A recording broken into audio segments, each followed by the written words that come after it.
Jimi Hendrix, born Johnny Allen Hendrix on November 27, 1942, in Seattle, Washington, came from a humble background. His mother, Lucille Jeter Hendrix, worked various jobs to support the family, while his father, James Al Hendrix, was a gardener and occasional musician. Hendrix's early life was marked by financial struggles and an unstable home environment. His parents separated when he was really young, and he spent a significant amount of time in the care of relatives. As a child, Jimi Hendrix displayed a natural affinity for music and art. He was particularly drawn to the guitar, and at the age of 15, his father bought him his first acoustic. In my heart. Jimi practiced diligently, teaching himself to play by ear and mimicking his favorite artists. He was influenced by a diverse range of musical genres, including blues, rock and roll, jazz, and soul. Artists including Muddy Waters, B.B. King, Chuck Berry, and Elvis left a lasting impression on the young guitar player.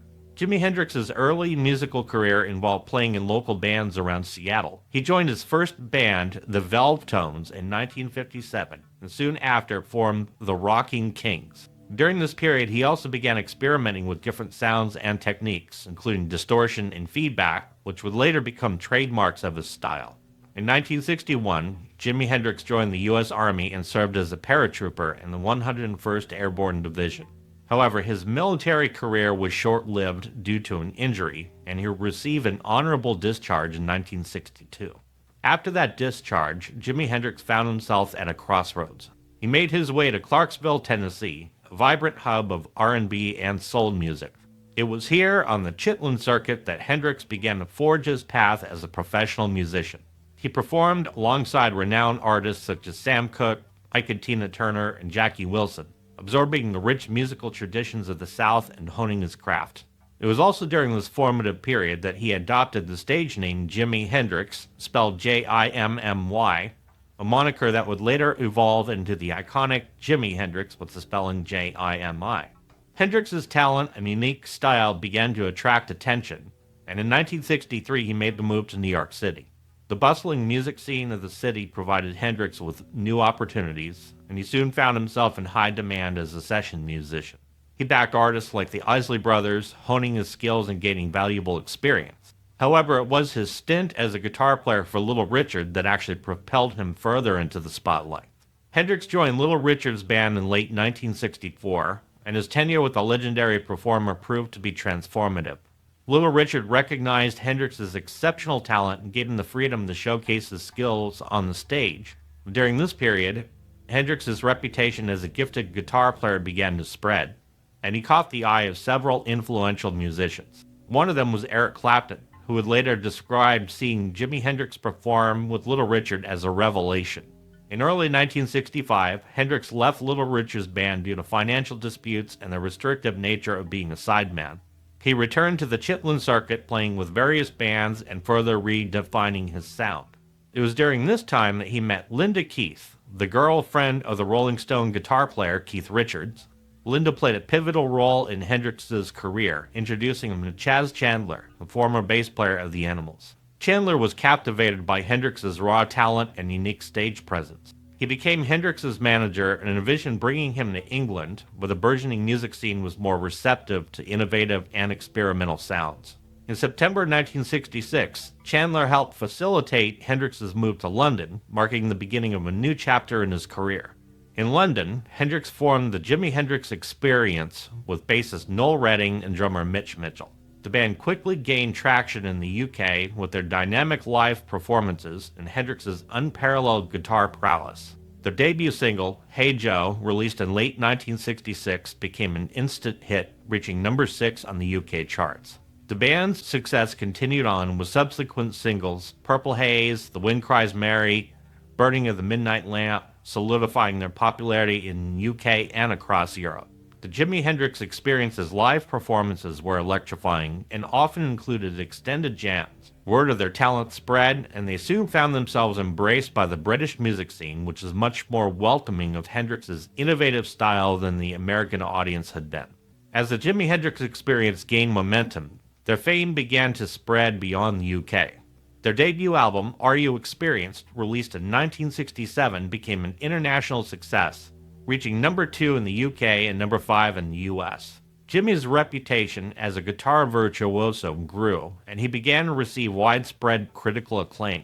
During this period, Hendrix also made notable television appearances, including a performance on the UK music show Top of the Pops. His iconic performance of Hey Joe on the show, with its memorable guitar solo, introduced him to an even wider audience and cemented his status as a cultural icon. Eric Clapton, who first got his exposure to Hendrix during his Little Richard days, was quoted as saying, "I thought I was the best guitar player in the world, but then I saw Jimi Hendrix. He was something else." A key component of his style was a masterful use of controlled feedback and distortion, intentionally employing feedback as a musical element to create sustained notes and add texture to his sound. By skillfully manipulating the proximity of his guitar to the amps, he produced a diverse range of feedback effects, from subtle harmonic overtones to searing, sustained notes that captivated audiences. Another aspect of Hendrix's playing was his bending technique, which allowed him to bend strings well beyond a whole step sometimes, while his wide and expressive vibrato added depth and emotion. Hendrix was really big on the seamless fusion of hammer-ons and pull-offs, resulting in fluid and effortless sounding runs up and down the neck. He also frequently incorporated double stops, playing two-note intervals that added harmony and depth to his lead lines, and also introduced reharmonization to what would technically be normal major and minor chords. In terms of equipment, Jimi Hendrix's signature guitar was the Fender Stratocaster, and he actually favored right-hand models, which he played upside down to accommodate his left-handed style. He did some modding of the tremolo systems for deeper dives in order to achieve his signature pitch-bending effects. In terms of amps, he relied on a combination of Marshall stacks featuring a super lead 100-watt heads paired with 412 cabinets. Jimi also really dug Fender amps as well, particularly the twin reverb, because it had just such a crisp, clean sound. Jimi Hendrix was also an early adopter of effects pedals. He frequently used the Crybaby wah-wah pedal, as well as the Dallas Arbiter fuzz face, which added a thick, saturated tone to his playing. And this was actually a precursor to the buzz-cut metal distortion that you would hear nowadays. He also used octave dividers, such as the Octavia, which would split the signal into a high octave along with the regular octave, and then he would use this during solos, like notably on Purple Haze. He also employed tape delay units, like the Echoplex, to create psychedelic soundscapes and feedback loops. In 1967, Jimi Hendrix performed at the Monterey Pop Festival. His legendary performance included a rendition of Wild Thing, during which he knelt down and set his guitar on fire. In 1968, the Jimi Hendrix Experience released their second album, Axis, Bold as Love, which further explored Hendrix's psychedelic and spiritual theme. This album featured Little Wing and Castles Made of Sand, which definitely showcased a lot more depth in his songwriting. However, tensions within the band were rising, and bassist Noel Redding left the group in 1969. That same year, Hendrix formed a new band, Gypsy Sun and Rainbows, which included Billy Cox on bass and Buddy Miles on drums. They performed at the iconic Woodstock Festival in August 1969, delivering a memorable performance that included a rendition of the Star-Spangled Banner. Electric Ladyland, released in October 1968, was the third and final studio album by the Jimi Hendrix Experience. This marked a pivotal moment in Jimi Hendrix's career. The album was recorded across the US and the UK between July 1967 and 1968. This album had Chas Chandler assuming the role of the producer. He also had trusted engineers Eddie Kramer and Glenn Kellgren. From the very beginning, Hendrix's studio perfectionism became evident. He and drummer Mitch Mitchell recorded over 50 takes of Gypsy Eyes across 3 sessions. As the recording progressed, tensions arose due to Hendrix's unwavering demand for repeated takes, straining Chandler's patience. Additionally, Hendrix's penchant for inviting friends and guests to join them in the studio contributed to a chaotic and crowded environment, further frustrating Chandler and ultimately leading to the severing of their professional relationship. Bassist Noel Redding recalled, "There were tons of people in the studio. You couldn't move. It was a party, not a session."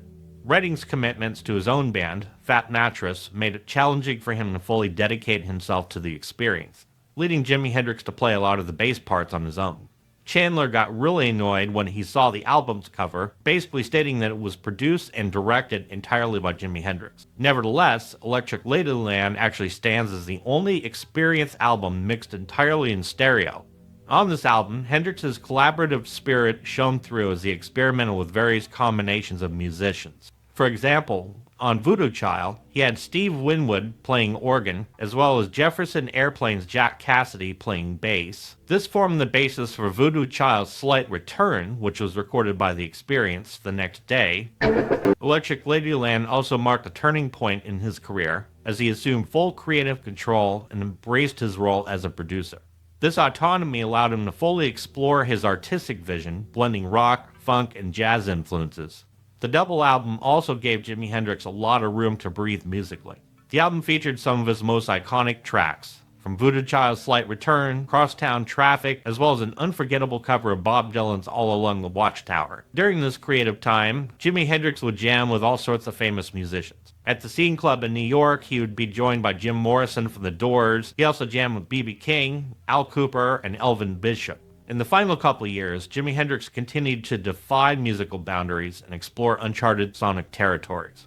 This period marked a transformative phase in his career as he sought to embrace new sounds, collaborations, and creative endeavors. In 1969, Hendrix made the decision to disband the Jimi Hendrix Experience, and thus the Band of Gypsys were born, a powerhouse trio comprising of Jimi Hendrix on guitar and vocals, Buddy Miles on drums, and Billy Cox on bass. This new formation reflected Jimi Hendrix's desire to delve into more funk, soul-influenced sound, and so the Band of Gypsys became a platform for Hendrix to explore his musical roots and incorporate a fresh, dynamic groove into his playing. The Band of Gypsys made their live debut on December 31st, 1969, performing a set that showcased their unique blend of rock, funk, and soul. This performance, later released as a live album in 1970, captured the raw energy and innovative sound of the group. Hendrix's playing took on a new dimension, with his signature guitar work intertwining seamlessly with the tight rhythm section provided by Miles and Cox. During this period, Jimi Hendrix also found some time to collaborate with other renowned artists. He worked with Stephen Stills, contributing a memorable guitar performance to Old Times, Good Times. He also joined forces with Johnny Winter, playing on the track I'm Her Man. Hendrix had many grand plans for future projects, including a potential supergroup with Miles Davis. Unfortunately, this collaboration remained unrealized. However, Hendrix did initiate work on a studio album with the Band of Gypsys, intending to build upon the success of their live performances and capture their distinctive sound in a studio setting. In early 1970, Hendrix dedicated himself to crafting new material, exploring fresh ideas, and refining his artistic vision. This period of intense creativity culminated in his final concert on September 6, 1970, at the Open Air Love and Peace Festival in Germany. The festival goers had to wait 17 hours for Hendrix to take the stage, as he arrived late due to his ongoing exhaustion and heavy use of drugs and alcohol. Despite the circumstances, Hendrix delivered a powerful performance. He played some of his greatest hits, including Voodoo Child, Slight Return, as well as Purple Haze, among others. But the concert definitely was not without its challenges. The audience, already restless from the long wait, was further agitated by Hendrix's erratic behavior, which was likely due to his intoxicated state. You mother! The event ended up being a financial disaster for the promoters, as Hendrix's management demanded an exorbitant fee of $30,000, far exceeding the festival's earnings. The venue was left in debt, and Hendrix received only a fraction of the agreed-upon fee as it was. On the evening of September 17th, Hendrix retired to the Smarken Hotel in Notting Hill, London, where he'd been staying with his girlfriend, Monica Dannemann. This hotel was a modest establishment, frequented by many musicians and artists due to its proximity to the popular music venues and studios. The hotel had become a temporary home for Hendrix during his stays when he was in London. That night, Hendrix and Dannemann spent time together in his room. According to Dannemann's later accounts, Hendrix had taken a prescribed sleeping tablet earlier in the evening to help him rest. However, he awoke later, still feeling restless. He then took a dose of Vesparax, a stronger sleeping medication that had been prescribed to him in Germany. Vesparax was a potent barbiturate known for its powerful sedative effects. Unbeknownst to Hendrix, this would prove to be a fatal mistake. At some point after taking the Vesparax, Hendrix fell asleep. Dannemann, who was a trained nurse, later stated she checked on him periodically throughout the night, finding his breathing to be heavy but regular. However, when she checked on him again in the early morning hours of September 18th, she found that something was terribly wrong. Hendrix was lying in bed, unresponsive, and breathing in a very strange manner. Panicked and fearing the worst, Daneman immediately called for an ambulance, which arrived at the hotel shortly after 3 a.m. Paramedics rushed into the room and found Hendrix in a critical condition. He was still alive at that time, but had aspirated in his own vomit and was in respiratory distress. His lungs were filled with wine and tablets that he had vomited while he was unconscious. The paramedics quickly administered emergency treatment and rushed Hendrix to St. Mary Abbott's Hospital, located just a few miles away in Kensington. Upon arrival at the hospital, Hendrix was in full cardiac arrest. The medical team worked desperately to revive him, but their efforts proved futile.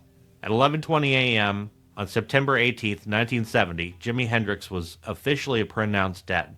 He was only 27 years old, joining the tragic 27 club of musicians who had died at that young age, including Janis Joplin, Jim Morrison, and Brian Jones. Sadly, that trend did not stop with Jimi Hendrix, as it continued on with artists like Amy Winehouse and Kurt Cobain, to name a few.